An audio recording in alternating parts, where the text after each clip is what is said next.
Um, dois, três e... Boa noite! Boa noite. Boa noite. Boa noite. Boa noite. Boa noite. Boa noite. Então, gente, vambora. Um, dois, três e... Boa noite! Boa noite a todos que nos assistem. É muito instigante conhecer um pouco do Líbano, país que traz em sua história milenar uma mescla de várias culturas e distintas camadas de culturas, tanto do Oriente quanto do Ocidente. Como vestígio dessas culturas, identificamos ícones arquitetônicos dos impérios que conquistaram aquela região do Levante em tempos remotos.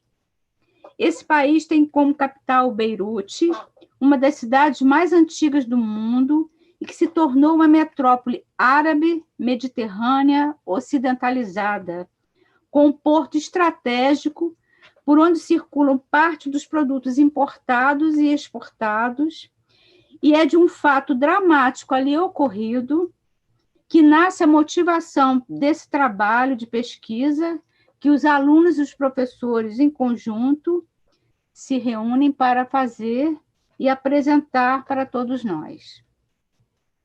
Com esse trabalho, desejamos que Beirute busque sua fênix e renasça para o novo tempo. Então, damos aí o começo ao nosso trabalho, Líbano, além da explosão. Primeiramente, boa noite. Tudo bem, galera do YouTube? Meu nome é Ana Júlia, sou aluna do 6º ano da nossa escola Alfa. Hoje vim apresentar nosso trabalho sobre o Líbano. E quem diria que nossa apresentação seria por aqui, né? De repente, o mundo parou por causa de um vírus. E nossa rotina mudou. Nossos encontros diários na escola foram trocados pelos virtuais. A nossa ansiedade e saudade da rotina só aumenta, mas sabemos que é necessário. A frase, tia, posso beber água? Foi substituída pela, tia, minha internet travou. E as atividades que eram entregues em sala, agora enviamos pelo Classroom. Tudo mudou e a certeza que temos é que vai passar logo, logo. Estaremos juntos de novo. Eu gostaria de agradecer, em nome de todos os meus amigos da turma, Ana Almada, Ana Lívia, Arthur, Caio, Daniel, Diogo, Laura, Maria Luísa, Pedro e Yasmin. A toda ajuda e carinho que neste momento tão difícil que estamos vivendo, vocês, nossos professores, precisavam se reinventar para nos ensinar. E sempre trazem novidades e assuntos diferentes para que as aulas se tornem mais divertidas. Vocês estão em nossos corações. Tia Alice de português, tia Aline de ciências, tia Carola de matemática, tio Pedro de geografia, tia Juliana de história. Estamos aqui na torcida por você. Vai ficar tudo bem. E as tias Gisele e Flávia, que nos receberam muito bem. Tio Mário de educação física, tia Fabiana de inglês e todos os professores das nossas oficinas. Obrigada por tudo. Sem vocês, nossa quarentena seria muito difícil. E também a toda a equipe Alfa. Cada tia e tio são muito importantes para nós. Não podemos esquecer das tias Lobão, Meila, Fabiana e Bernadette. Vocês são demais. E nossa querida tia Lúcia, que sempre nos ajuda em tudo. Amamos vocês. Que isso acabe logo para a gente se encontrar de novo. Vocês são parte da nossa história. Um grande beijo com gostinho de saudade, um abraço apertado com cheirinho de animação do 6º ano. Agora vamos lá. Eu vou falar um pouco sobre os fenícios. Os fenícios fazem parte de uma das mais importantes civilizações da antiguidade. A civilização fenícia. Viviam no norte da Palestina, entre o mar Mediterrâneo e o território que hoje corresponde ao Líbano, Síria e Israel. Os fenícios são conhecidos como o povo do mar. Isso porque eles foram grandes mercadores marítimos e contribuíram para o desenvolvimento da astronomia. A economia do Líbano, tal como a sua qualidade de vida, já foi das mais prósperas de todo o Oriente Médio. Porém, com a Guerra Civil libanesa, entre 1975 e 1990, toda a economia do país foi abalada. A produção nacional foi cortada pela metade e o país deixou de figurar como centro financeiro regional. A navegação fenícia. Eles não conheciam a bússola ou nenhum outro tipo de instrumento da navegação. baseavam-se em características naturais do litoral. Usavam as estrelas, o sol, os marcos da costa, a direção dos ventos e a experiência do capitão sobre as marés, correntes e ventos da rota. A estrela mais importante era a estrela polar, da constelação Ursa Menor. Eu entendi que os fenícios fazem parte de uma das mais importantes civilizações, que a economia do Líbano foi abalada, e na navegação eles não conheciam a bússola e nenhum outro tipo de instrumento de navegação. Os fenícios tiveram como principais legados a criação do alfabeto e da navegação. Inicialmente trabalhando na agricultura, os fenícios destacaram-se economicamente com a atividade comercial desenvolvida principalmente no mar Mediterrâneo. A falta de terras férteis em abundância, contrariamente ao que ocorria na Mesopotâmia e no Egito, levou os fenícios a se dedicarem à troca de produtos com diversos povos na antiguidade. As extensas florestas de cedro na região serviam como fonte de matéria-prima para as construções de navios, o que fez os fenícios se tornarem especialistas na construção naval. O comércio marítimo possibilitou ainda a colonização de vários locais no mar Mediterrâneo. Além dos fenícios produzirem navios, eles eram produtores de joias e tecidos, principalmente os tingidos de púrpura, uma tintura extraída de um molúsculo, o múrice. Os tecidos tingidos de púrpura foram admirados e utilizados pelas elites de todos os grandes impérios na antiguidade. Porém, o maior legado fenício foi, sem dúvida, a criação de um sistema de escrita, formado por 22 letras, que ficou conhecido como alfabeto. Os fenícios não foram os criadores da escrita, já que ele houve os sumérios com a escrita cuneiforme e os egípcios com os hieróglifos. A especificidade da escrita fenícia foi a simplificação dos caracteres. Possivelmente o motivo para adotar o alfabeto estava ligado à organização das atividades comerciais. O alfabeto fenício foi adotado pelos gregos e pelos romanos, que o aprimoraram, tornando-se ainda a matriz da nossa escrita atual. Bandeira do Líbano. Entre 1920 e 1943, o estandarte dessa área baseava-se na bandeira francesa. Ou seja, as 3 listas verticais azul, branca e vermelha estavam presentes. A única diferença era o desenho de cedro que ficava no centro da bandeira. Contudo, assim que o Líbano é declarado independente em 1941 e logo depois oficializado como país em 1943, a bandeira que representa essa nação por mudanças significativas.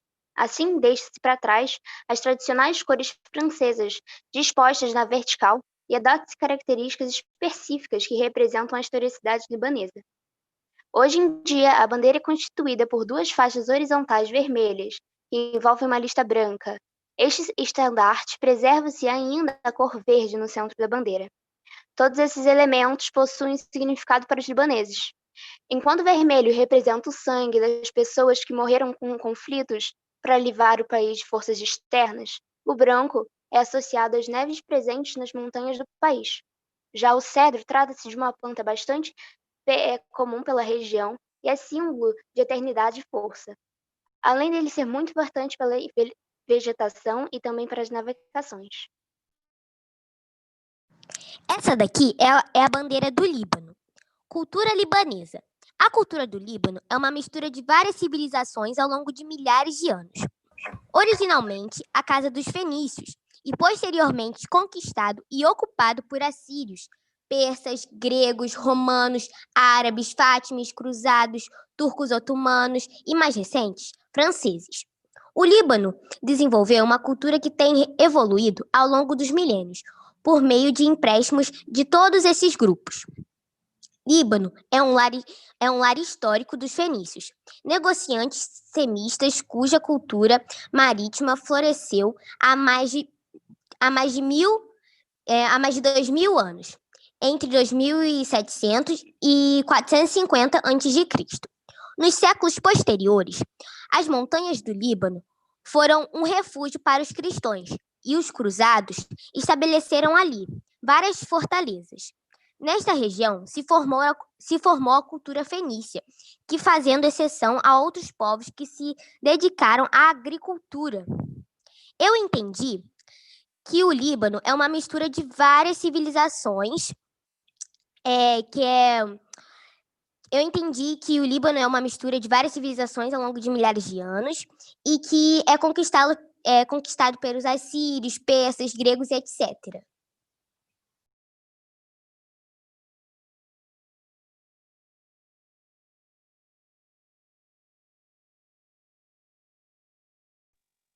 A população diversificada do país, composta por diferentes grupos étnicos e religiosos, contribuiu ainda mais para os festivais, estilos musicais, literatura e a culinária do país.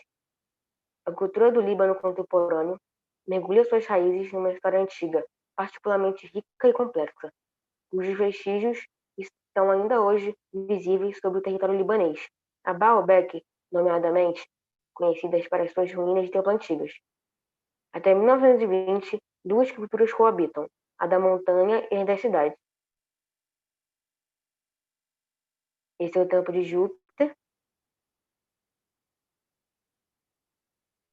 O templo de Júpiter foi um templo colossal dedicado para o culto de Zeus. Ele foi o principal edifício em uma enorme grande corte, um santuário e um complexo templo pagão romano que se encontra parcialmente em pé. O templo foi dedicado para Zeus romano e a construção foi iniciada por Júlio César e continuada depois por Augusto. Foi o maior templo pagão dedicado a Júpiter em todo o Império Romano. As colunas tinham 30 metros de altura, com um diâmetro de quase 2,5 metros, o maior no mundo clássico. O Júlio César foi um patrício, líder militar e político romano. Desempenhou um papel crítico na transformação da República Romana no Império Romano. E Augusto foi o fundador do Império Romano e seu primeiro imperador. E podemos ver que a população do Líbano é muito diversificada e isso contribuiu muito para o enriquecimento da cultura. Algumas curiosidades sobre o Líbano. O turismo do Líbano contribui para 10% do PIB no país. Em 2008, o Líbano atraiu cerca de 1,3 milhões de turistas. Em 2009, o The New York Times destacou a cidade de Beirute como um importante destino para se viajar, ressaltando vista noturna e a hospitalidade libanesa. Em janeiro de 2010, o Ministério do Turismo revelou que 1.851.081 turistas visitaram o Líbano, que em 2009 houve um aumento para 39% em relação a 2008. Em 2010, chegou a 2 milhões de turistas, mas caiu 37% para os primeiros 10 meses de 2012, queda causada pela Guerra Civil Síria, país vizinho do Líbano. No Líbano, vivem também cerca de 60 mil brasileiros. O Líbano é uma mistura de Suíça, por suas lindas montanhas, Paris pelo seu clima glamouroso, Las Vegas pela sua vida noturna e Ibiza por suas incríveis festas à beira da piscina. Praias, resorts do Mediterrâneo, ruínas, colunas, castelos, igrejas, mesquitas monumentais, belas paisagens e altas montanhas marcam as belezas do Líbano. O povo libanês é conhecido por sua hospitalidade devido à atmosfera familiar, amorosa e acolhedora e alegre. Outra qualidade marcante desse povo, que já enfrentou guerras e infortúnios, é a capacidade de se reerguer. O povo é como o cedro, árvore nativa do Líbano e símbolo de sua bandeira. Não se abala e sempre se reergue. A riqueza histórica e cultural do Líbano. O Líbano é mais que um país marcado por guerras.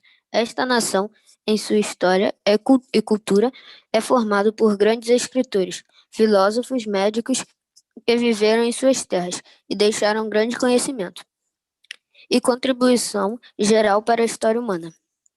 Este povo possuiu pratos famosos de sua gastronomia, bela música e dança folclórica, e rica cultura herdada de várias civilizações milenares.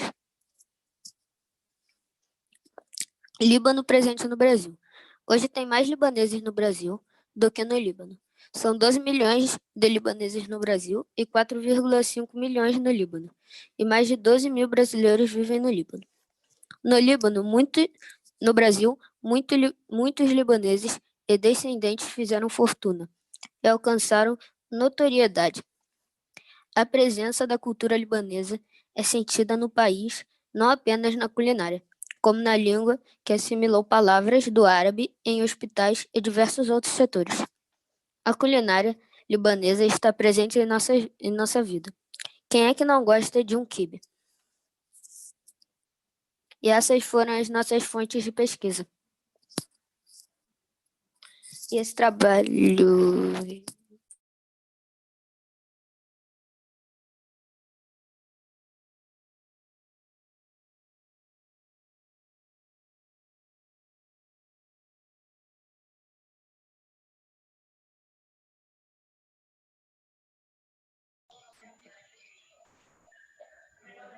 Meu nome é Roberto e eu vim apresentar o Líbano e o Império Bizantino.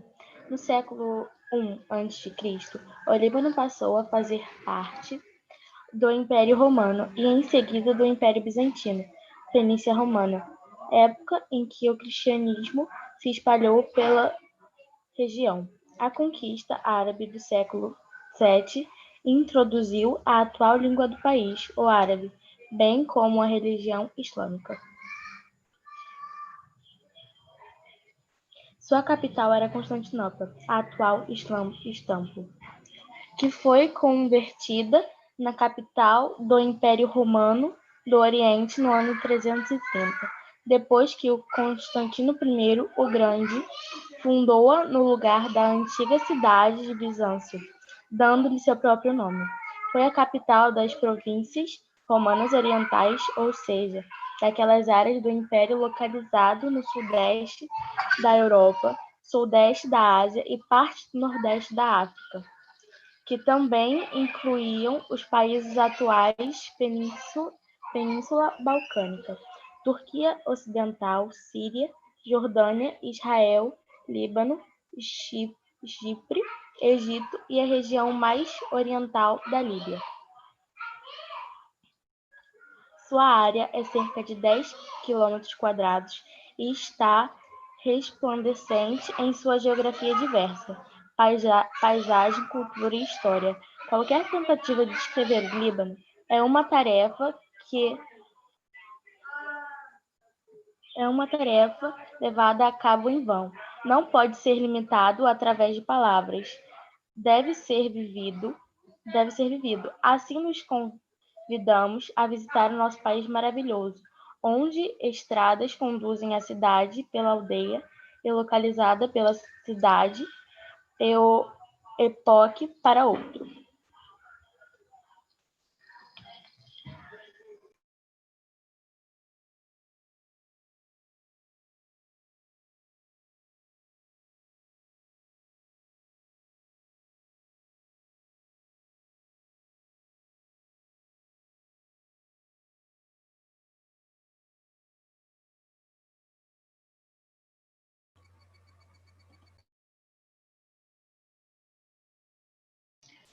Reino Otomano e o Líbano.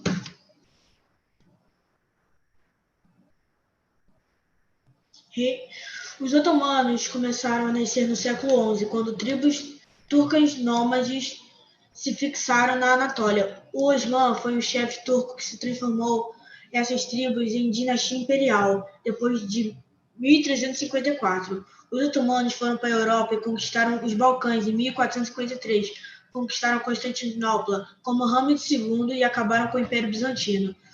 Durante os séculos 16 e 17, sob o reinado de Solimão o Magnífico, o Império Otomano era um império multinacional e multilingüe, que controlava grande parte do nordeste da Europa e Ásia Ocidental, do Cáucaso, do norte de África e do Chifre da África. No início do século XVII, o Império continha 32 províncias e numerosos estados vassalos. Os turcos otomanos conquistaram o Líbano em 1516 e fizeram do país parte do Império Otomano.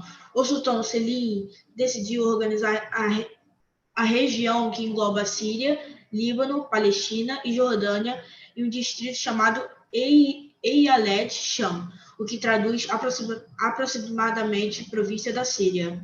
O controle otomano se restringiu às cidades e às montanhas e áreas rurais, consideram regras semi-autônomas onde podiam governar como quisessem, desde que eles reconhecem a autoridade otomana. O sistema de governo implantado pelo Império Otomano possibilitou que eles geralmente governassem com poucos conflitos. No entanto, em 1800, os cristãos maronitas e os drusos entraram em conflito em 1840, a se tornar um problema na região costeira da Síria. A partir daí foi criada a Zona Norte, governada pelos maronitas, e Sul pelos drusos. Neste momento, os franceses e os britânicos procuravam aumentar a sua influência no mundo muçulmano. Como resultado, os franceses apoiaram os maronitas e os britânicos, os drusos, época que houve um grande massacre em Damasco, onde os drusos levaram vantagem.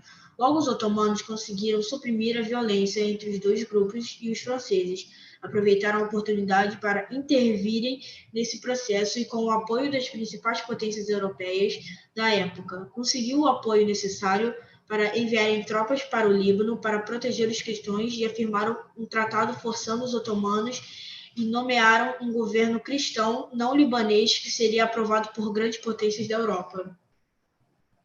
A partir desse tratado foi criada uma colônia francesa independente chamada Líbano, que, embora fosse controlada por otomanos, a França exerceu grande influência criando fronteiras cristãs no território muçulmano.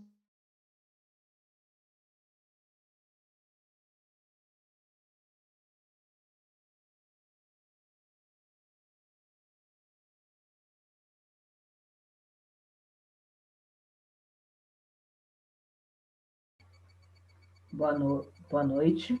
Meu nome é Pedro e eu vou falar sobre o Líbano nas Cruzadas. Para quem não sabe, as Cruzadas foram os conflitos entre cristãos e muçulmanos pela conquista da Terra Santa. As Cruzadas. Em 1095, o Papa Urbano II fez um sermão chamando às armas os cristãos da Europa para que fossem em auxílio de Constantinopla contra os muçulmanos. A primeira cruzada começou a se formar. A partir daí, seriam muitas investidas organizadas por reis e nobres europeus em busca de glória no Levante. Homens de branco com a cruz vermelha estampada no peito, uma mistura de guerra, peregrinação e penitência. De um lado, cristãos, do outro, muçulmanos, que dominavam a Terra Santa e outras regiões do Oriente Médio. Os cristãos acreditavam que, participando dessa luta, teriam os pecados perdoados. A comunidade cristã do Líbano dará apoio aos cruzados quando eles tomam a região no fim do século XI.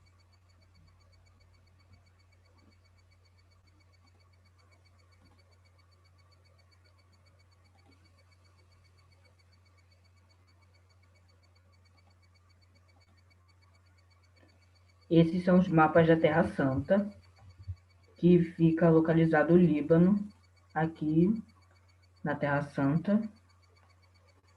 O atual território do Líbano fica aqui no Condado de Trípoli, o território do Líbano fica aqui. E agora eu vou falar sobre o Condado de Trípoli, que é um condado bem importante. Condado de Trípoli. O Condado de Trípoli foi o último dos 4 principais estados cruzados no Levante a ser criado. Localizava-se em territórios que atualmente pertencem à Síria e ao Líbano. Tinha a sua capital em Trípoli. As duas das suas cidades mais importantes eram Safita e Tartus. O condado foi fundado em 1102, quando Raimundo IV de Toulouse, um dos líderes da Primeira Cruzada, iniciou uma demorada guerra contra os emires de Trípoli, teoricamente vassalos dos califas fatímidas de Cairo. Nesse ano, tomou a fortaleza de Tartus e gradualmente foi tomando a maioria dos seus territórios. Agora a queda dele foi assim. A morte do impopular conde Boemundo VII de Trípoli Boimundo VII, de Trípoli, em 1287, levou a uma disputa entre a herdeira, a sua irmã Lúcia de Trípoli, com a comuna da cidade, que se colocou sob a proteção de Gênova. Lúcia acabou por chegar a um acordo com os genoveses e a comuna, o que desagradou a Veneza e ao ambicioso Bartolomeu Embrico, o governante genovês da cidade. Ele pediu ajuda ao sultão mameluco Cala I, que cercou a cidade em fevereiro de 1289 e a capturou em 27 de abril, dissolvendo o condado. Obrigado pela atenção. Essas foram as fontes.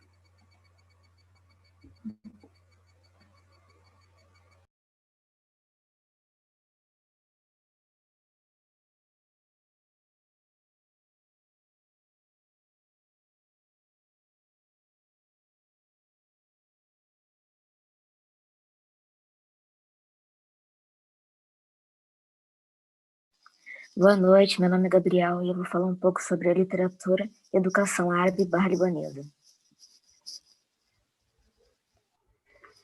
A literatura dos povos de língua árabe é um dos principais veículos da civilização islâmica. A literatura árabe clássica surgiu de reflexões religiosas e eruditas.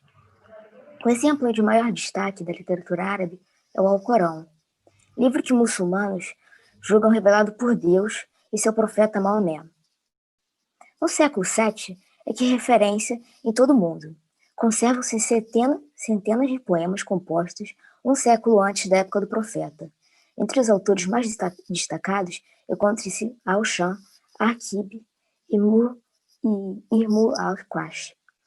A poesia continuou prosperando sob a dinastia Omídia, entre os séculos 661 e 750, com poetas como Alfazir e Jair. O poeta do século X, Al-Mubani, é considerado como o último dos grandes poetas árabes. Aí está uma imagem do Alcorão aberto. E aí está uma imagem da capa do Alcorão. Literatura árabe é toda prosa, escrita, produzida, tanto em prosa quanto poesia, pelos falantes, não necessariamente nativos do idioma árabe.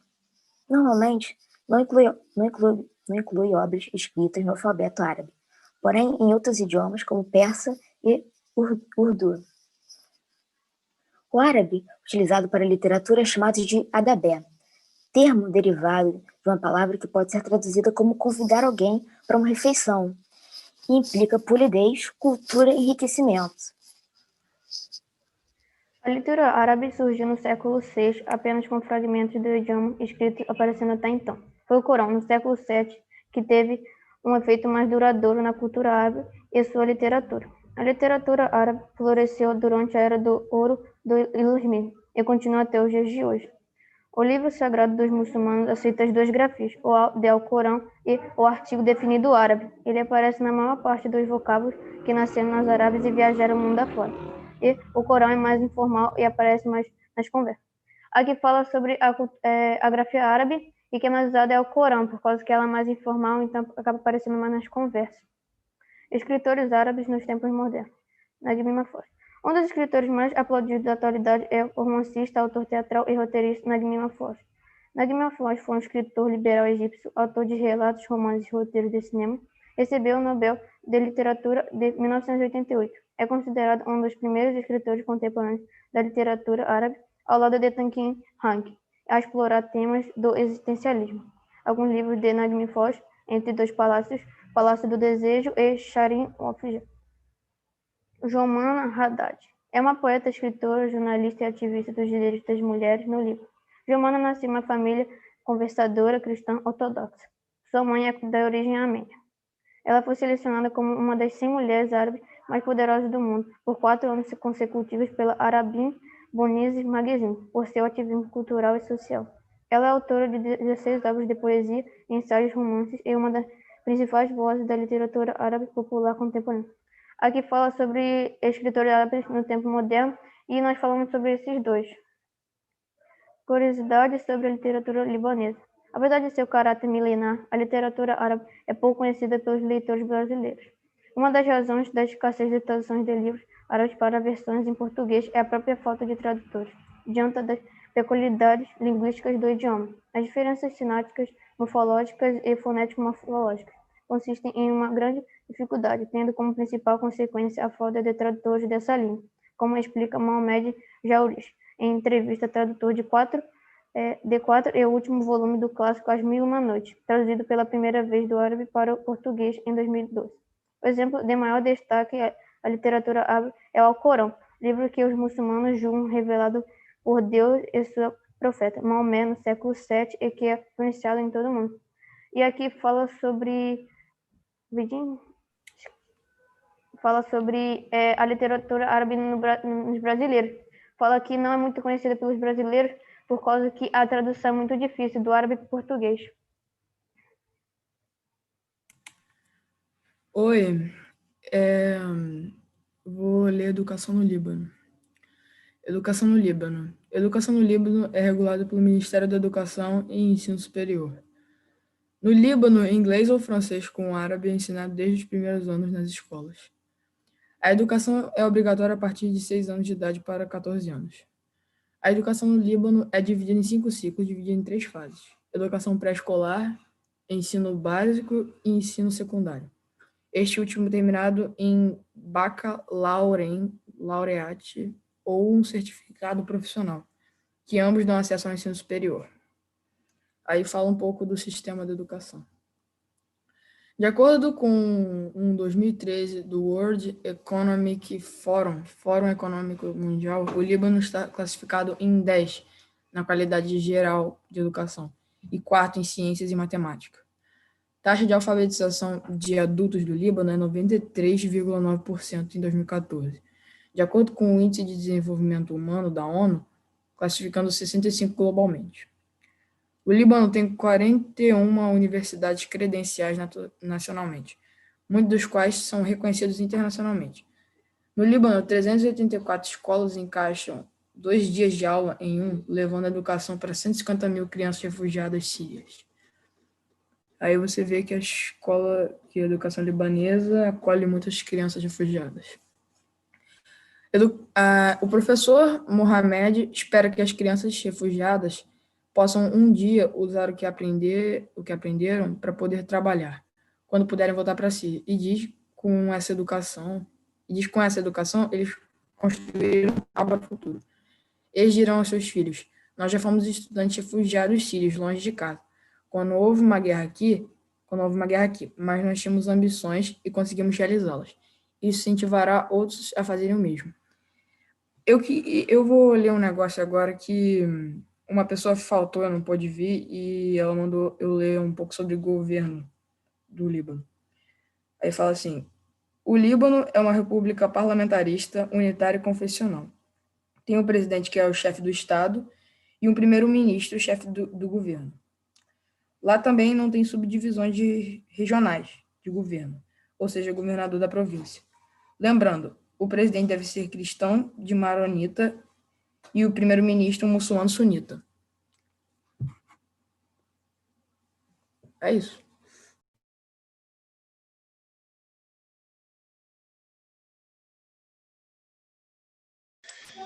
Boa noite a todos, meu nome é Guilherme. A criação dos números, 8A. Continuo?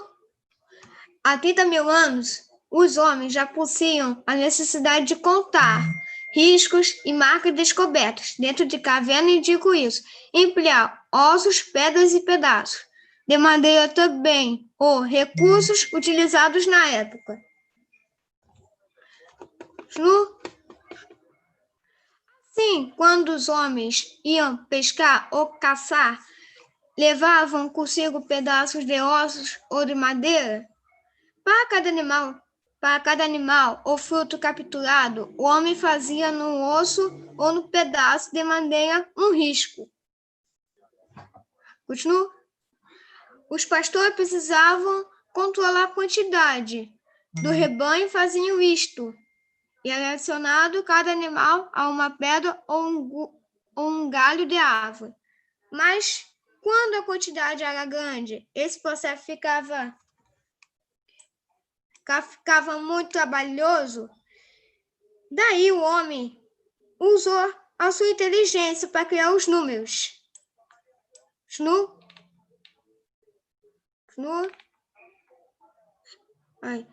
Com a revolução do homem e da matemática, surgiu a palavra cálculo, que em latim significa contas com pedras. Nessa época, existem outras formas de apresentação numérica, como nós em cordas ou riscos feitos em ossos e pedra, sendo que cada região utilizava uma forma diferente. O homem percebeu que precisava de uma forma única de apresentar essas quantidades, facilitar o quê? Fala. Qual é? Cadê? Tem mais? Opa.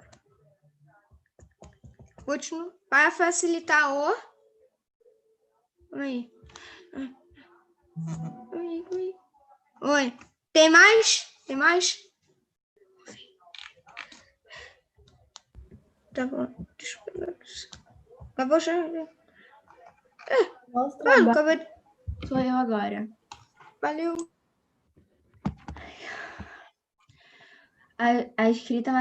A evolução da escrita matemática. Por volta do século IV a.C., 4 grandes civilizações surgiram de forma independente uma da outra, em planícies aluviais, nos vales dos rios Tigres e Eufrates, na Mesopotâmia, no vale do rio Nilo, no Egito, às margens do rio Indo, na Índia, e ao longo do rio Amarelo, na China. Nessas 4 civilizações e na América Central, foi criada uma escrita não apenas para registrar os fatos e as ideias, mas também os números referentes às transações comerciais ou às dádivas obtidas em uma guerra. A escrita matemática egípcia. O Antigo Egito, 3000 a.C., ocupava grande parte do Vale do Nilo. Sua base econômica era a agricultura, o que justificava a construção de canais, diques e celeiros, e para isso era necessário mão de obra, arquitetos e engenheiros, e muitos conhecimentos matemáticos. Aqui nesse pontinho no mapa é onde fica o Egito. A contabilidade da produção agrícola e os cálculos envolvidos nas grandes construções exigiram uma notação matemática da civilização egípcia. Os escribas eram responsáveis por esses cálculos numéricos e eram eles que recebiam a instrução nos templos, pois a casta sacerdotal tinha controle do conhecimento. Fragmento papiro de Haid. O maior texto matemático egípcio Calma que tá na frente. Fragmento do papiro de Haid, maior texto matemático egípcio, escrito por volta de 1650 a.C. Nesse papiro é possível saber como os egípcios calculavam as proporções das pirâmides e outras construções. Nessa foto aqui, com os símbolos, saiu. Nessa foto aqui, o milhão é o homem com a mão para cima porque ele se assustou porque o número era muito grande.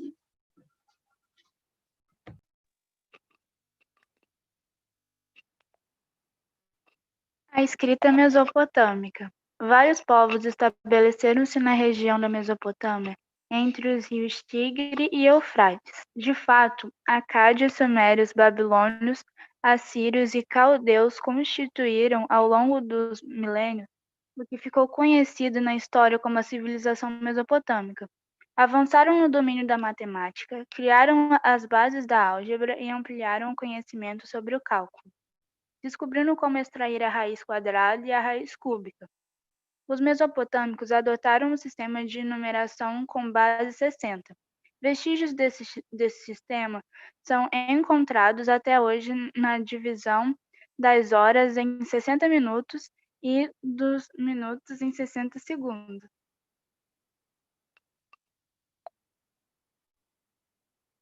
Para facilitar os cálculos, construíram o ábaco, uma ferramenta muito vantajosa na adição e na subtração.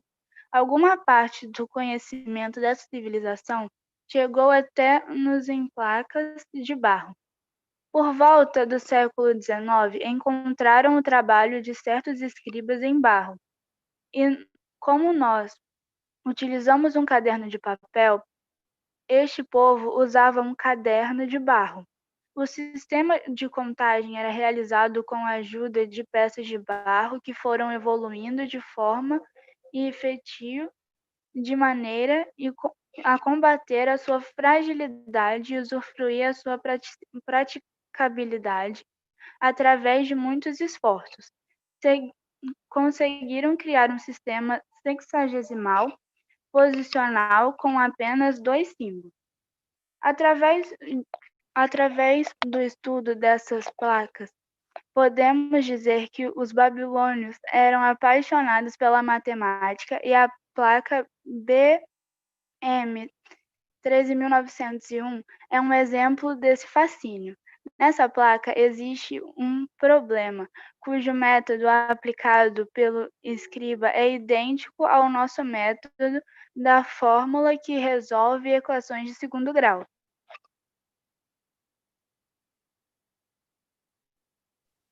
Sistemas de numeração romano.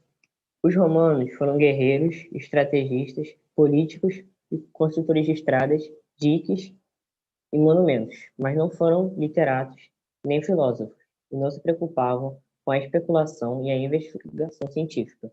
Seu maior legado é um código de leis, que serviu de base para todas as legislações futuras.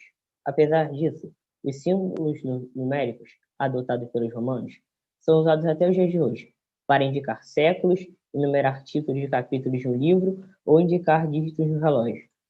Segundo esta prova arqueológica, baseada na distância de um marco viário, encontra-se aquela distância métrica de Ae Minimum, designação romana para a povoação que deu origem a Coimbra.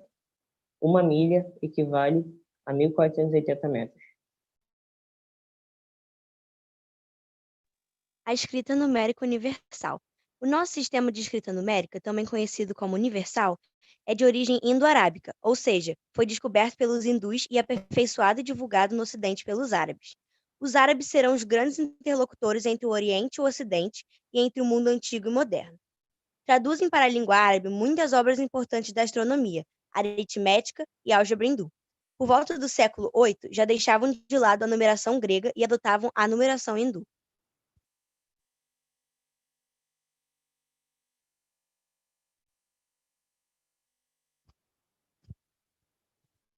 A escrita matemática indiana. Os primeiros vestígios de matemática, 1000 anos antes de Cristo, apareceram nos Sulavasutras, no apêndice do texto sagrado Vedas. Eles continham aplicações do Teorema de Pitágoras, termos pitagóricos, quadratura de retângulos e regras empíricas de geometria, necessárias para construir templos sagrados e altares. Com o passar dos anos, o interesse pela matemática aumentou e os matemáticos enveredaram pelo estudo da cosmologia aritmética. Na aritmética, no século I a.C., apareceram números na ordem 10 elevado à 53ª potência e da ordem 2 elevado à 96ª potência. No século V, surgem matemáticos indianos, cujo trabalho ainda é lembrado.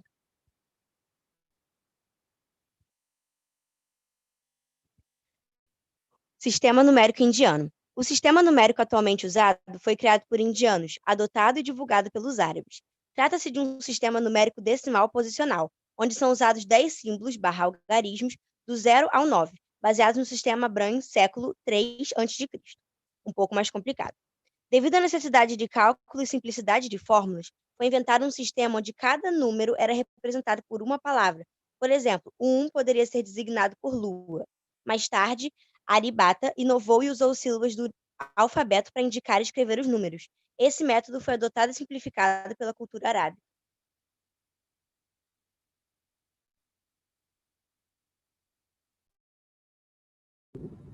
A contribuição dos árabes. O povo islâmico tinha várias maneiras de representar os números, mas foi Al-Khwarizmi, século IX d.C., o primeiro matemático a usar e escrever o sistema decimal dos hindus. exceto no tratamento de infrações. Esse matemático trabalhou na Casa da Sabedoria, em Bagdá, importante academia dotada de uma biblioteca e observatório astronômico, que deixou obras de aritmética, álgebra, astronomia, geografia e o calendário. Na aritmética, esse matemático dá as bases para o cálculo, usa algoritmos operacionais bastante semelhantes aos nossos e afirma que todos os números podem ser representados pelo sistema decimal hindu. As frações decimais foram primeiramente usadas por Al-Qudasai, 952 d.C., sistematicamente por Al-Sevmo, 1174, e foram explicadas como as frações mais simples para qualquer tipo de cálculo, pelo Al-Kashi, 1427. É nessa época que pode-se dizer que o sistema decimal posicional está completo. Na época, na álgebra, Al-Khwarizmi ensina técnicas de resolução de equações, usando processos semelhantes aos babilônicos e aos gregos. Classifica os diferentes tipos de equações e reconhece que cada uma equação quadrática pode ser duas raízes positivas, uma única raiz ou ser impossível. Al-Khwarizmi, matemático islâmico, também contribuiu para o desenvolvimento da álgebra.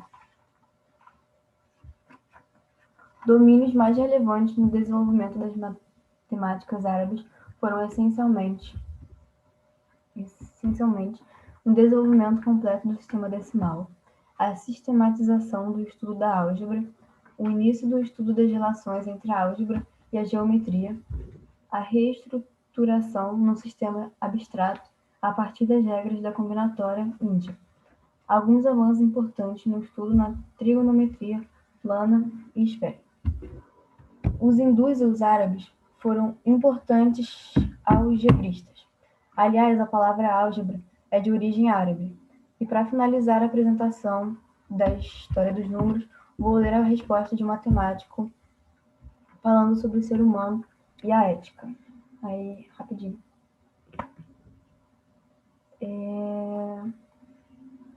Perguntaram ao grande matemático Al-Khwarizmi sobre o ser humano e ele respondeu: se tiver ética, ele é 1. Se também for inteligente, acrescente 0 e será 10. Se também for rico, acrescente mais um 0 e será 100. Se também for belo, acrescente mais um 0 e será 1000. Mas se perder o 1, que corresponde à ética, então perderá todo o seu valor e restarão apenas zeros.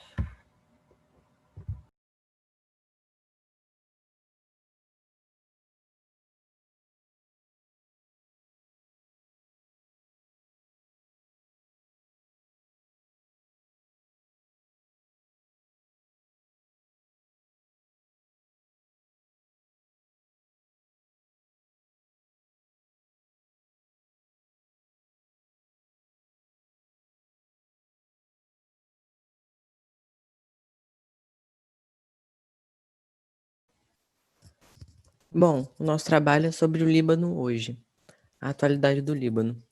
E o que se diz respeito ao acidente, que terça-feira, dia 4 de agosto, aconteceu uma explosão no Líbano que matou 137 pessoas e feriu mais de 5.000 pessoas, quando 2.750 toneladas de nitrato de amônio explodiram num porto na cidade de Beirute.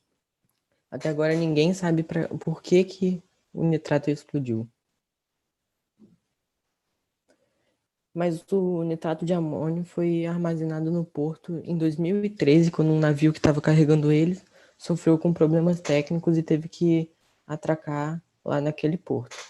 E quando pararam lá, eles viram que não tinham pagado umas taxas e a alfândega local teve que apreender a carga de nitrato de amônio. Quando o nitrato de amônio fica mal armazenado, ele pode causar acidentes como essa explosão.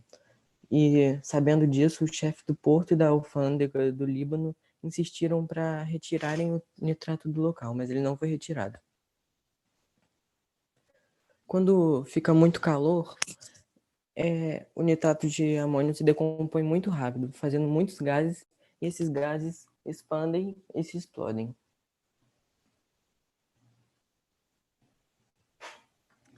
Boa noite. Eu sou o Marcos e hoje eu vou falar sobre o uso do nitrato de amônio.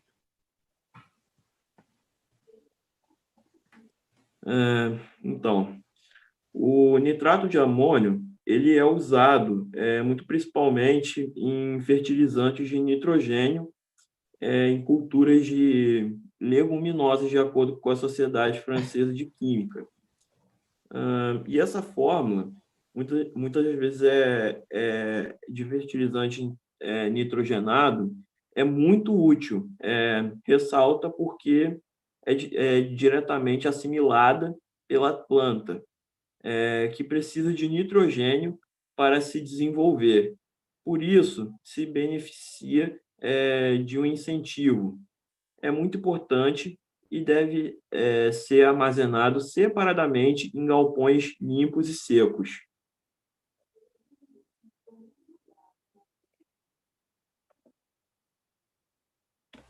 Boa noite. Passa o slide, por favor.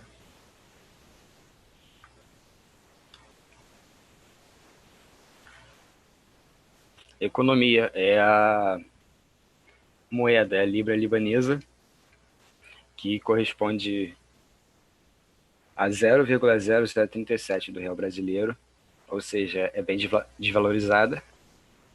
O PIB é 77,403 bilhões de dólares. PIB per capita, 17.326 dólares.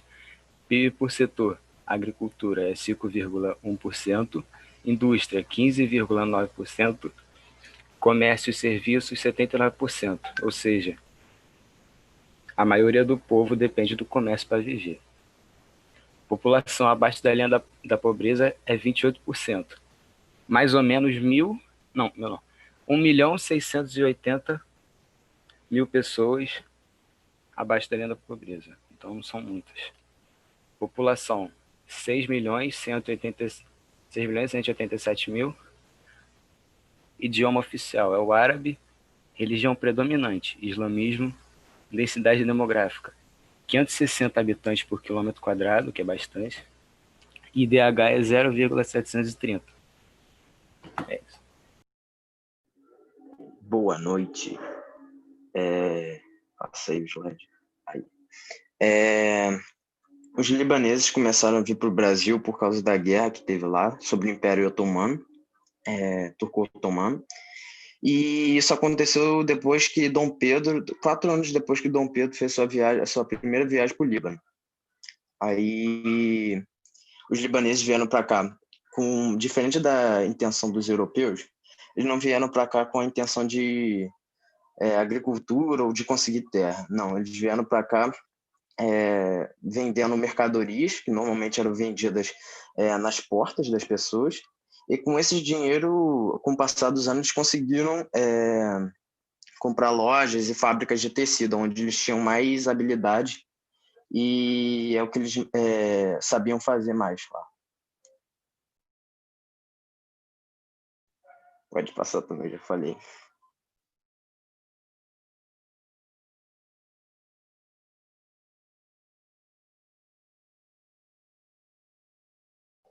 A família Thanos, que é minha família, na verdade, Bernardo Madeira aqui falando. A família Thanos vivia no Líbano.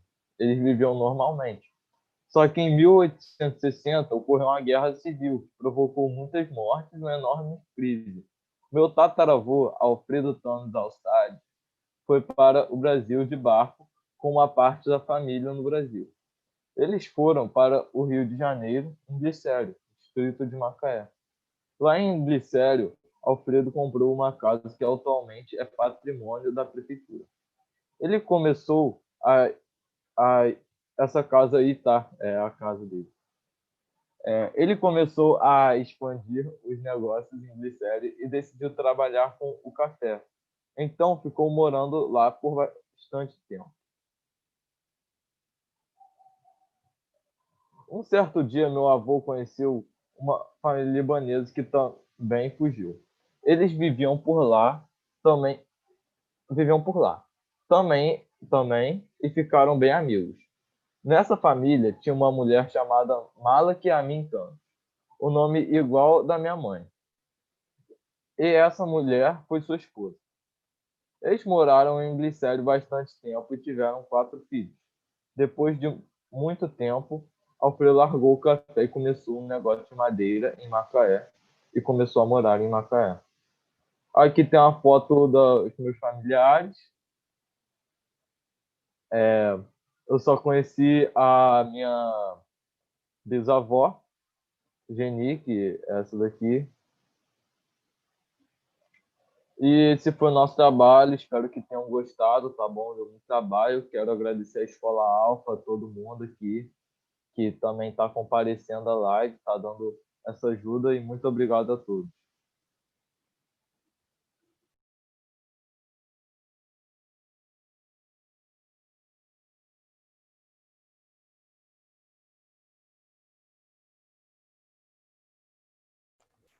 Para todos os libaneses que vieram para o Brasil, que reconstruíram suas vidas, tiveram seus filhos e netos, vou falar um pequeno trecho de uma poesiazinha aqui.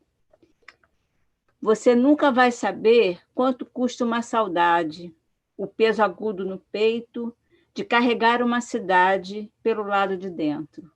Paulo Leminski. É isso. Então, queremos parabéns a todos os alunos do sexto nono e agradecemos a participação dos que aqui estiveram e vamos aguardar o nosso próximo encontro, que será em breve. Tá? Muito obrigada a todos. Eu acho que a convidada... Bernadette, a Maísa vai falar um pouquinho. Agora nós temos aqui uma convidada especial, que ela é descendente de libaneses. O trabalho dos alunos finalizamos aqui e ela vai estar aqui para falar um pouquinho sobre o Líbano aí, tá?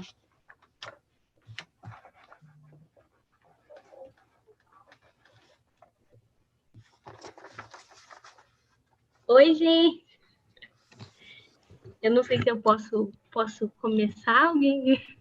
Pode começar. Boa noite, Maísa. Boa noite. Boa noite. Boa noite. Boa noite. Boa noite. Seja bem-vinda. Bem-vinda aqui. Obrigada. Boa noite. Bom, acho que está dando para vocês verem, então, os slides aí. Eu vou passar rapidinho, só para vocês verem um pouco. Mas antes de mudar para o próximo, pode deixar nesse aí. Bom, esse nome, essa palavra estranha aí, vocês estão vendo? É o nome do Líbano em árabe. Parece complicado de ler, mas depois que você vai entendendo o funcionamento das letras, é possível. E a gente fala o nome do Líbano em árabe, Lubnan. Então, se vocês quiserem falar algum dia com algum libanês, que vocês sabem alguma coisa, várias coisas, inclusive, né, depois dessa apresentação legal, vocês podem falar para eles que vocês conhecem o Lubnan. Tá bom? E aquele ali é o meu nome escrito em árabe também. Pode passar para o próximo. Gente, essa aí é uma vista de cima do avião da cidade de Beirute, né? Onde, infelizmente, ocorreu a explosão de alguns dias atrás. Inclusive, nesse momento aí, essa explosão, né, não tinha ocorrido, então a cidade estava ainda, de certa forma, ali na sua plenitude.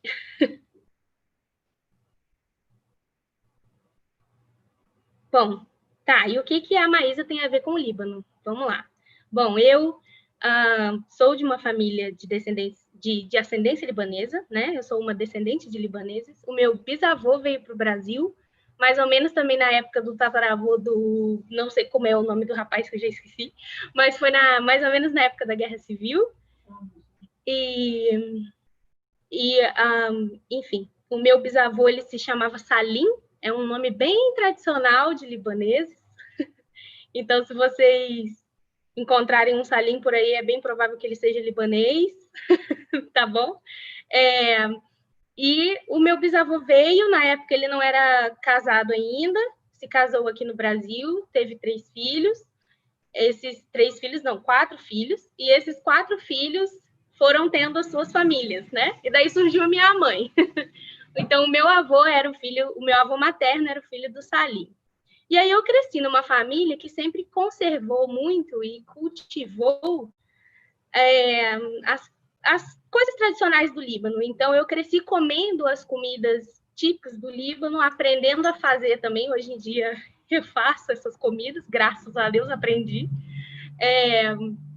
A gente dançava, a gente ia a encontros, a gente fazia festas bem típicas do Líbano, com danças culturais. Vocês já devem ter ouvido falar, talvez, da dança do ventre, que é uma dança bem típica também da região. Também tem o Dabka, que é uma outra dança bem legal. E a gente, enfim, minha família foi crescendo nesse contexto. E aí, o que aconteceu? Eu só tinha ouvido falar do meu bisavô e dos 2 irmãos dele, né? Esses 2 irmãos também tinham vindo para o Brasil. E eu pensei, poxa, eu acho que a família é isso aí. E aí eu acho que eu vivi uns 19, 20 anos achando que a família do meu avô tinha vindo toda para o Brasil. Eu sabia que os meus tataravós haviam ficado no Líbano e tinham morrido lá, certo? Só que aí um dia eu fui para casa da minha tia e ela tinha uma caixa cheia de coisinhas antigas. Nessa caixa tinha uma foto bem antiga. Naquela época, para se fazer uma foto era bem caro.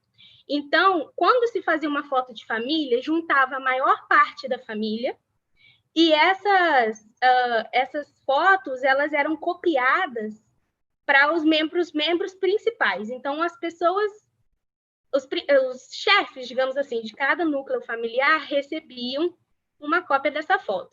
E a minha tia tinha essa foto e eu percebi que os meus tataravós estavam no meio, eles estavam sentadinhos em cadeirinhas, e perto deles tinha muita gente, aproximadamente umas 12 pessoas. E eu pensei assim, puxa, o meu bisavô e os irmãos dele vieram para o Brasil, mas então por que tem tanta gente assim, se eles eram os únicos 3 filhos, né? E eu pensei, bom, devem ser primos, né? Vou ver se eu descubro, então, essas pessoas no Líbano de alguma maneira. E assim, com a tecnologia, lá fui eu para o Facebook.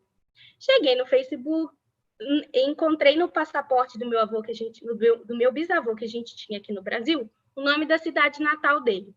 Então, eu joguei lá na busca do Facebook para ver se eu encontrava algum grupo, alguma comunidade, alguma coisa dessa cidade do meu bisavô. E aí, eu encontrei. Eu fiz uma postagem em inglês, coloquei a foto dos meus tataravós, coloquei os nomes deles, o meu nome, e eu disse que eu estava procurando possíveis familiares da minha família lá no Líbano ainda. Uma mulher que morava no Canadá naquela época me respondeu, e ela falou assim, olha, eu sou dessa cidade, mas eu não estou morando no Líbano no momento, então eu vou falar com a minha irmã, porque a minha irmã ainda está no Líbano. Ela falou com a irmã dela entrou em contato comigo, e ela disse assim, olha, eu estou nessa cidade no momento, e se eu não me engano, tem um senhor de aproximadamente 60 anos que mora numa casa aqui perto, e eu acho que ele tem alguma relação com a familiaridade. Então, eu vou lá perguntar para ele e mostrar a foto. E depois ela me mandou uma foto desse senhor segurando a mesma foto. Ele tinha uma cópia da mesma foto lá no Líbano. E foi aí que eu descobri que o meu bisavô e os irmãos dele tinham 6 irmãs no Líbano e a gente não sabia que elas existiam. Então, o meu avô mesmo, o meu avô materno, tem primos até hoje no Líbano. Primo de primeiro grau, se é que isso existe, mas primos de verdade. E aí, depois de muita conversa, eu falei, eu acho que eu vou ser a pessoa ousada dessa família que vai finalmente ao Líbano para conhecer esse pessoal. E aí pode passar para a próxima foto. Bom, e aí essa é a minha família. Esse senhor de gravata vermelha é aquele senhor aposentado que tinha a cópia da foto. Foi muito bom, muito legal encontrá-los, conhecê-los, saber que eles existem, foi muito bom. E eles, principalmente os mais velhos, ficaram muito felizes de saber que a família do Brasil estava bem, porque as últimas notícias que eles tinham tido foi de muito tempo atrás. Eu não era nem nascida, para vocês terem ideia, e eu tenho 25 anos. Então, foi bem antes dos meus 25 anos, a última notícia que eles tiveram da gente aqui no Brasil. Então, foi um momento muito bom. Pode passar para a próxima. Essa outra foto, ela é uma foto já dos meus primos da terceira geração, que é a mesma geração da minha, né? Então, já são os primos mais jovens. Esse do lado esquerdo, que está de óculos, ele é metade francês, metade libanês. E os outros dois são libaneses mesmo, eles moram no Líbano até hoje. Bom, e aí, em 2017, no finalzinho de 2017, eu decidi, né, então, lá conhecer o Líbano. E foi um momento muito legal. Esse lugar se chama Faraia, é um lugar bem no alto das montanhas, onde tem mais neve. Vale lembrar que no final do ano, ao contrário do Brasil, o Líbano está no inverno, né? Então, é uma época bem fria. E uma curiosidade é que a palavra Líbano vem da palavra branco. Então, porque as montanhas ficam branquinhas de neve, né? Então, daí surgiu o nome Líbano. E foi, assim, uma aventura na neve, principalmente porque eu fui com botas que não eram adequadas. Então, eu quase congelei os meus dedos nessa época. Foi muito bom. Pode passar para o próximo.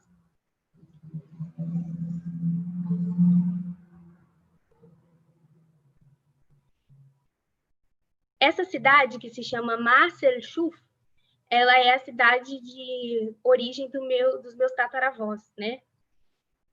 E vocês devem ter comentado no comecinho, eu não tenho tanta certeza, mas o símbolo oficial do Líbano é o cedro. Eu imagino que talvez vocês tenham comentado sobre o cedro, né? Eu cheguei um pouquinho depois.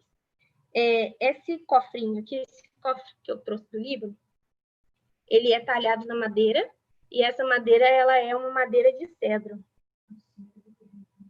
E esse é um símbolo do cedro, tá vendo?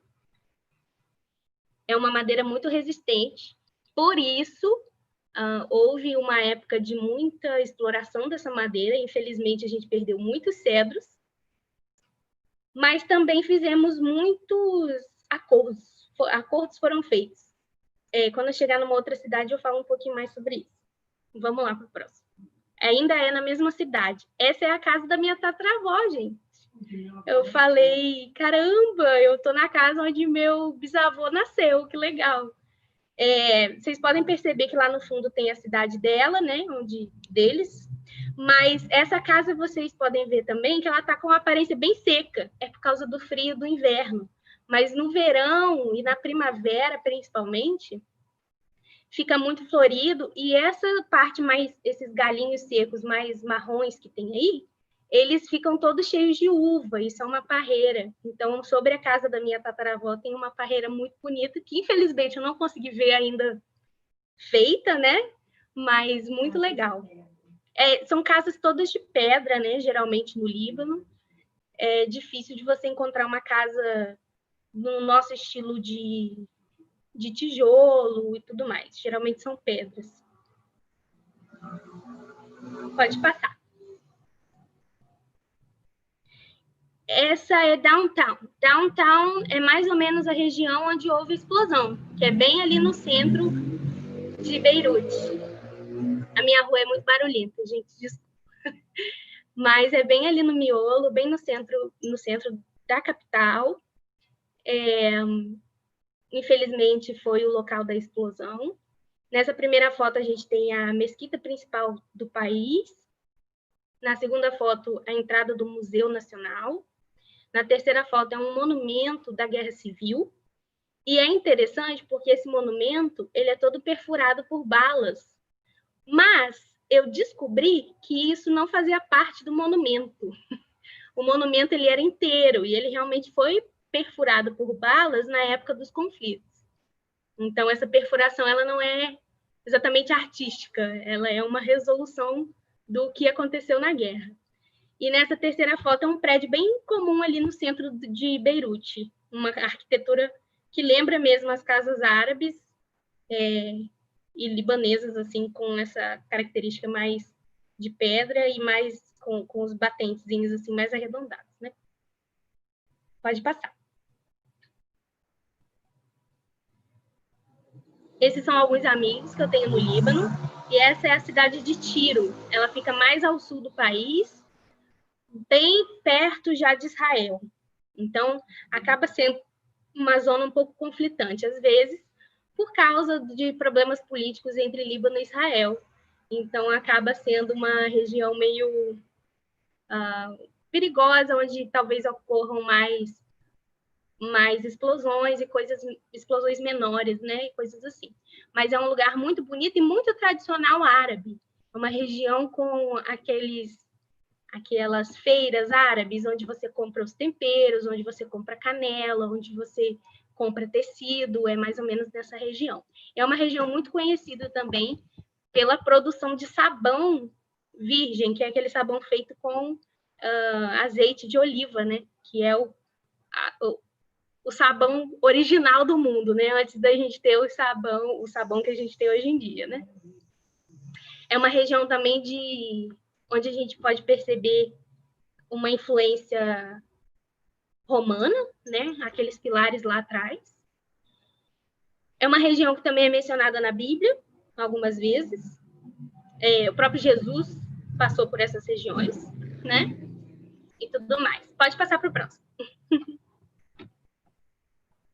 Essa é uma cidade um pouquinho antes da cidade de Tiro, que chama Sidom. Também é mencionada na Bíblia. É uma região também de muitas feiras, muitos markets, né? Coisas assim. É uma região levemente portuária, esse é um porto mais antigo, tem ali atrás a gente vê um forte, né? Não reparem a minha cara de turista em todos os lugares, mas é uma região bem legal. E se algum dia vocês tiverem oportunidade de conhecer o Líbano, vale a pena conhecer Sidom também.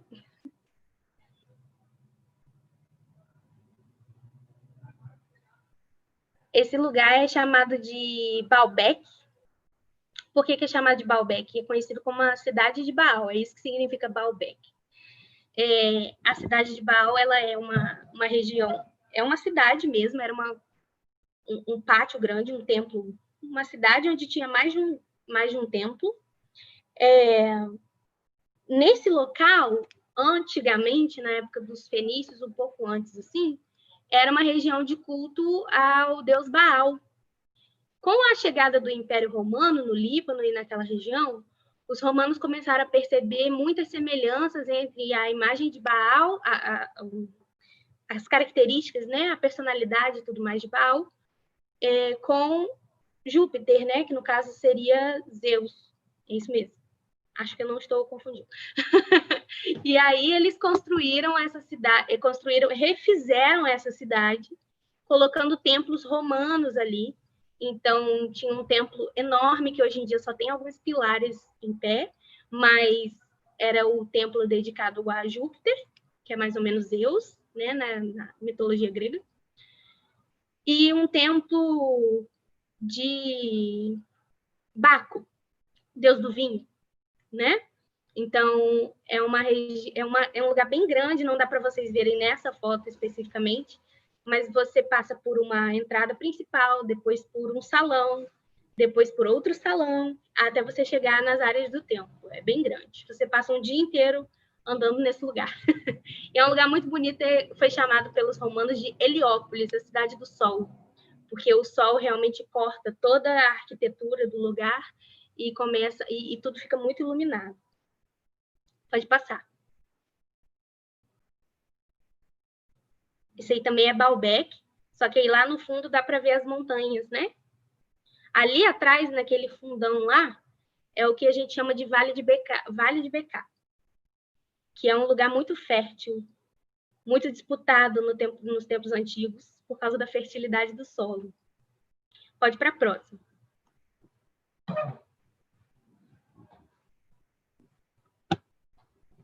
Esse aí também é em Baalbek, e esse é o templo de Baco. Ele é o templo romano mais conservado do Oriente Médio, até hoje. Ele tem uma entrada, você consegue entrar, infelizmente não tem mais uma cobertura, um teto, assim, continua sendo, está bem aberto, mas continua muito, muito firme, apesar de todas as guerras da região.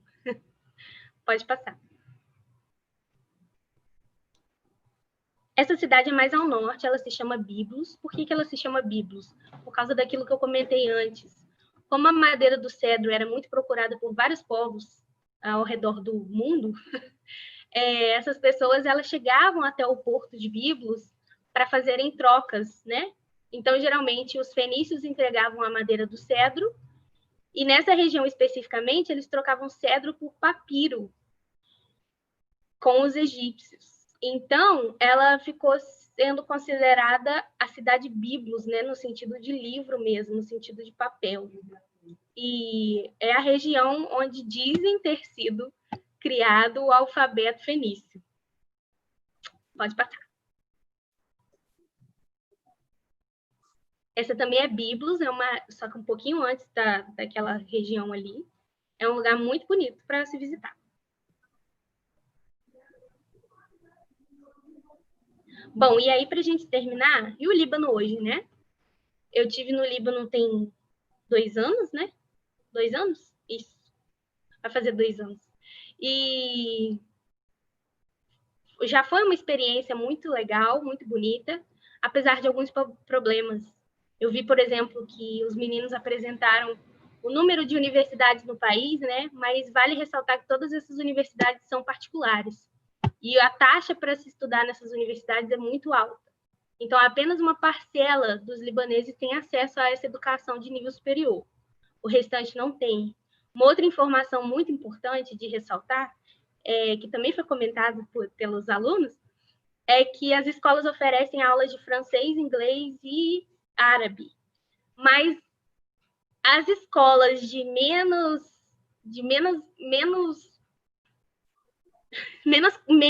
condições financeiras e de lugares mais carentes das regiões do Líbano, nem sempre oferecem o francês. O francês geralmente é um ensino, o francês e o inglês, né?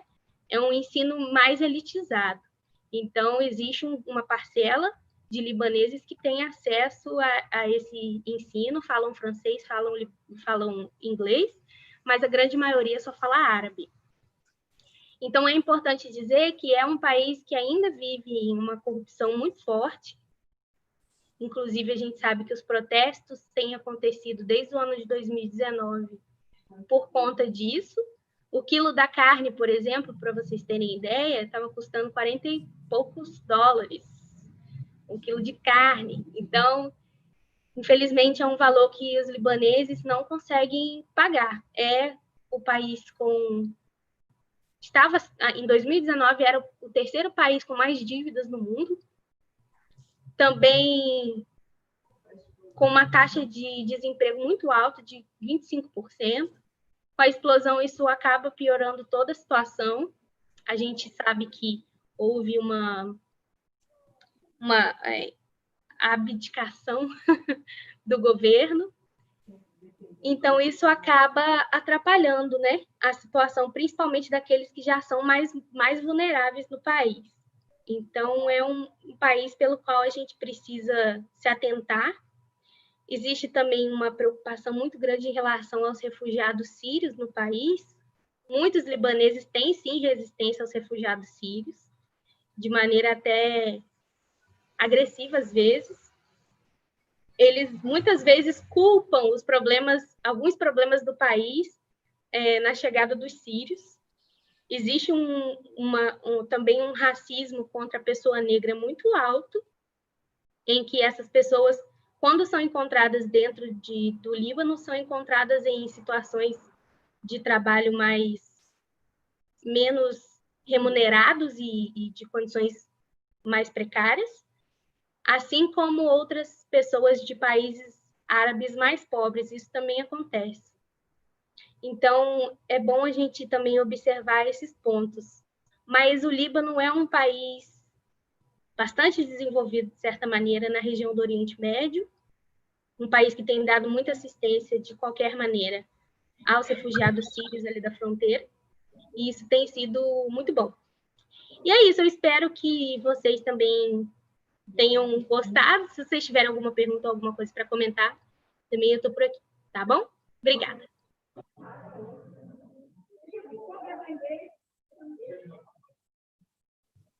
Muito obrigada, Maísa. Eu acho que todo mundo ficou muito feliz com a sua participação. Eu tenho uma pergunta. Eu queria saber se você tem vontade de morar no Líbano. Você tem vontade de se mudar para lá? Eu tenho sim. Inclusive, eu cogitei essa possibilidade na época que eu visitei o país, né? Mas eu pensei melhor acerca do término da minha formação acadêmica aqui no Brasil. Uma coisa que acaba sendo complicada é você se formar em um país e ter que trabalhar em outro. Porque muitas vezes o seu diploma, o seu treinamento não é reconhecido no outro país. Então, é uma coisa que precisa, sim, ser estruturada. E como eu dou aula de português, no caso, teoricamente dou, porque no momento eu estou fazendo o mestrado, mas eu sou formada em letras, né? Então, eu teria que encontrar uma oportunidade específica para essa área no Líbano. E é um pouco mais complicado, não é todo mundo que quer aprender português no Líbano, né? Mas, sim, eu tenho muita vontade de morar com os meus familiares. Eu fui aconselhada também a não ir para lá por esses tempos, né? Por causa desses conflitos e tudo mais. Então, os meus familiares, eles me aconselham a ficar por aqui mais um tempinho. Mas, mesmo que eu não vá morar, eu com certeza voltarei. Preciso comer figos no verão. Muito obrigada pela resposta. Mas alguém quer contribuir, quer agradecer? Meninos, meninas? Eu podia falar um pouquinho, Maísa, sobre a questão da religiosa, como funciona lá, se deu para você ver alguma coisa relativa a isso.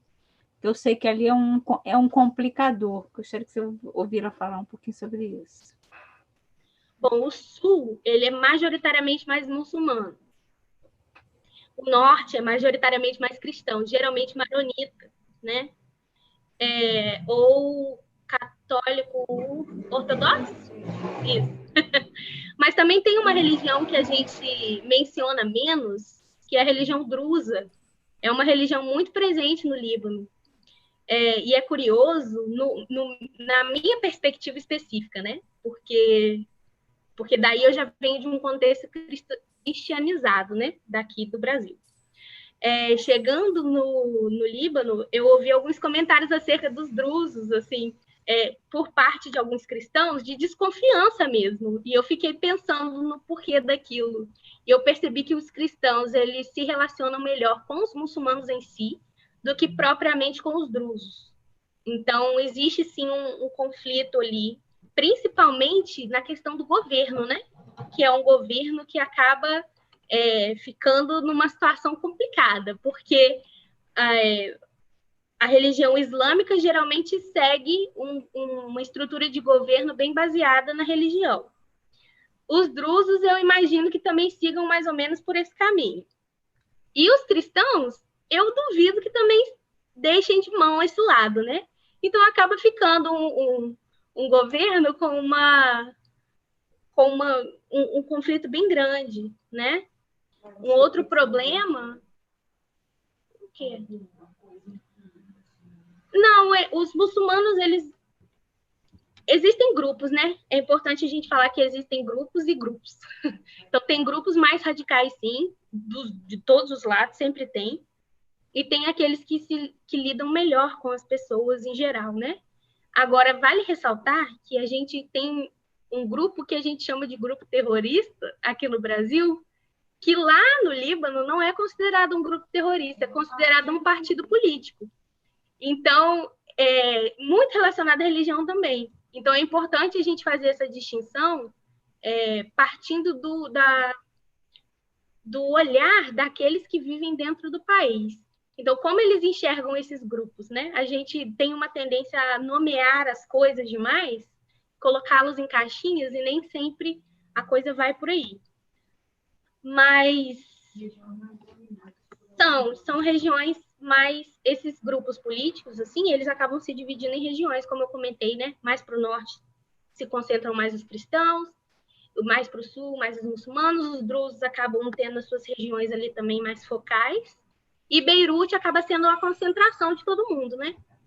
E eu acho que por isso Beirute acaba sendo alvo de maiores conflitos. E com a explosão acidental ou não, isso acabou sendo um problema, porque foi exatamente no centro do país, bem na capital.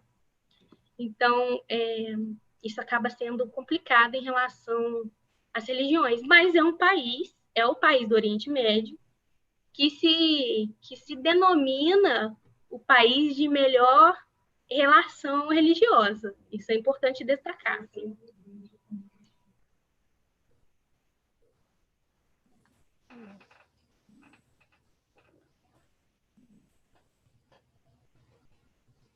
Alguém quer perguntar mais alguma coisa? Tem alguma outra pergunta? Não? Então, olha, gente, eu achei assim excelente o trabalho, gostei muito. Acho que a Maísa trouxe uma boa contribuição aí, né, para fechar com chave de ouro o nosso trabalho aí. Os meninos se empenharam bastante, os professores também. Então, em nome da escola, quero agradecer a participação de todos e vamos esperar o próximo trabalho aí, que já tá sendo gestado, né, Gisele? É isso aí. Tá? Um abraço para todos. Muito obrigada. Deixo aí a imagem da Yasmin para finalizar a nossa live e muito obrigada a todos. Okay. Boa noite. Boa noite. Tchau. Boa noite. Boa noite, tchau. Beijo. Boa noite, pessoal. Obrigada. Boa noite. Valeu, tamo Boa junto. noite. Boa noite. Ok. Foi bom, Ana Flavinha. Bom, encerrei a transmissão ao vivo. Gostou? Tá sem som, Gi? Nossa, eu tô encantada. Eu também. Que moça bacana. Encantada. Cheguei a metade do caminho, eu falei, Flavita, tá meio pesado. Mas